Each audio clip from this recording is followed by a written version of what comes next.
নমস্কার, আপনারা দেখছেন আমার ছোট্ট YouTube channel voice of Anirban. সঙ্গে আমি আপনাদের আপনজন অনির্বাণ চৌধুরী। প্রতিদিন যেমন আসি রাত 8টায় একটা করে ভিডিও নিয়ে, আজকেও রাত 8টায় আপনাদের কাছে একটা ভিডিও নিয়ে এলাম। কিন্তু ভিডিওটা মারাত্মক ভিডিও, চমকে যাবেন যদি শেষ অবধি দেখেন। ছোট্ট ভিডিও, যদি অনুগ্রহ করে শেষ অবধি দেখেন আপনাদের নিশ্চয়ই একটা শিহরণ জাগবে।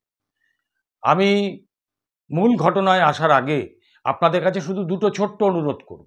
প্রথম কথা হচ্ছে, যদি এখনো পর্যন্ত কেউ চ্যানেলটা সাবস্ক্রাইব করে না থাকেন তাহলে চ্যানেলটা সাবস্ক্রাইব করে পাশের বেল আইকনটাকে প্রেস করে অল অপশানটা দিয়ে রাখবেন, যাতে আপনাদের কাছে সর্বাগ্রে আমার চ্যানেলের নোটিফিকেশানটা আসে। দুই, সেটা হচ্ছে, যদি ভিডিওটা ভালো লাগে তাহলে এটা সচেতনতার জন্য আপনারা ব্যাপকভাবে শেয়ার করুন এবং আপনাদের মতামত অবশ্যই কমেন্ট বক্সে জানাবেন। এবারে আসি মূল ঘটনায়। ঘটনাটি হচ্ছে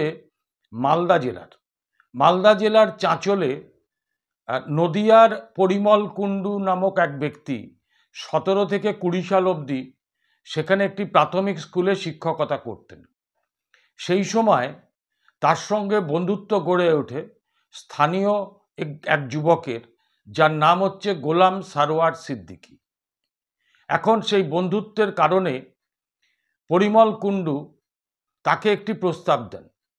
সেটি হলো খাদ্য দপ্তরের সাব ইন্সপেক্টর পোস্টে পিএসসির একটি পরীক্ষা আছে, সেই পরীক্ষায় তাকে চাকরি করে দেওয়ার প্রতিশ্রুতি দেওয়া হয়। 7 লাখ টাকার বিনিময়ে বলা হয় যে তোমার নাম ওয়েবসাইটে আমি দেখিয়ে দেবো, প্লাস তোমাকে জয়নিং লেটার যখন পাঠাবো তার আগে তুমি 3.5 লাখ টাকা দেবে, বাকি 3.5 লাখ টাকা চাকরি পাওয়ার পরে দেবে। আমি মুখে বলছি না, ওই গোলাম সারোয়ার সিদ্দিকী যে যুবক, তার বক্তব্যটাও আপনাদের এখন শোনাবো একটু বাদেই।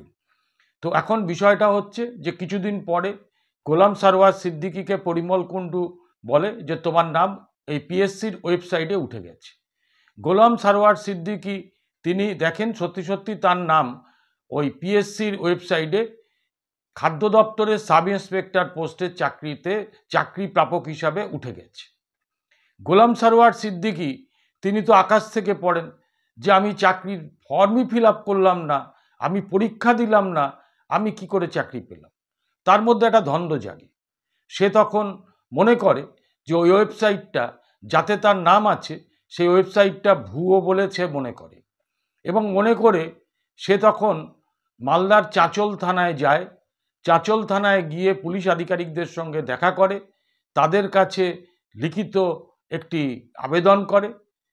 সেই আবেদনে বলা হয় যে মালদা যে চাঁচল থানা, তারা ঘটনাটা খতিয়ে দেখুক, ওয়েবসাইটটা ভুয়ো কিনা সেটাও তাদের সাইবার ক্রাইম ডিপার্টমেন্ট থেকে একটু খতিয়ে দেখা হোক, এবং পাশাপাশি তিনি প্রাণনাশেরও একটা আশঙ্কা করছেন, যার জন্য চাঁচল থানার পুলিশ আধিকারিকদের কাছে তিনি ওই সুরক্ষার দাবিতে তার আবেদন করেছেন। এখন আমি যে বললাম বিষয়টা, এবারে আপনারা শুনে নিন যে গোলাম সারোয়ার সিদ্দিকী ঠিক কি বলছেন। এইটার সঙ্গে সঙ্গেই আজকের এপিসোড শেষ করব। আগে শুনে নিন গোলাম সারোয়ার সিদ্দিকী সেই যুবক, তিনি কি বলছেন, মারাত্মক অভিযোগ করছেন। এইটুকু আপনারা শুনতে থাকুন, শুনতে শুনতেই শেষ করব আজকের এপিসোড।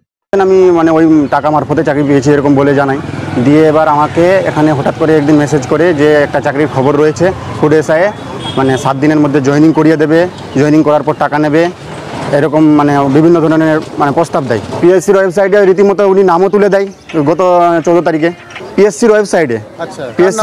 আমার নিজের নাম আমি কোনোদিন আজ পর্যন্ত ফুড এসআইয়ের কোনোদিন ফর্ম ফিল আপ করিনি। ওকে একটু ধমক দিয়ে বলি যে এটা তো ফেক ওয়েবসাইট, আর কিছু বলছে প্রমাণ করে দেখা এটা ফেক ওয়েবসাইট, যেখানে খুশি সেখানে করে নে, ভেরিফাই করে নে। ওকে বললো যে আমাকে 50% টাকা এখন পাঠা, তোকে জয়েনিং লেটার পাঠিয়ে দেবো, তারপরে জয়েনিংয়ের প্রতি বাকি টাকা দিবি।